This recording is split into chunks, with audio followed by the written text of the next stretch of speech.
Hi guys, and welcome back to a new video. If you want to log out from Instagram on other devices, how are you going to do it? Watch this video till the end and you will find out. So the first thing you need to do is to open your Instagram application. Once you open your Instagram application, the next thing you need to do is to tap on your profile.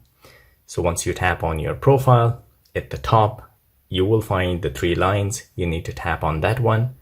From there, you need to tap on Account Center. So once you tap on Account Center, it will bring you here. And from here, you need to tap on Password and Security. So from here, you can go to where you're logged in. Tap on that option. And then you need to tap on here.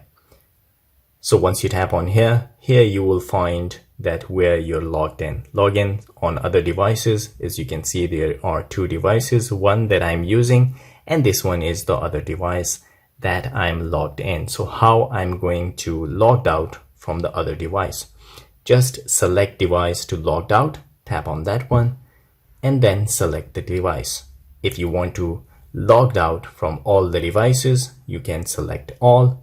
You can deselect it again and just select it, the one that you want to log out. So once you tap on log out, you will be logged out from that device. So guys, this is how you can log out from your Instagram on other devices. If you like the video, don't forget to subscribe. I will see you in the next video. Till then, take a good care of yourself.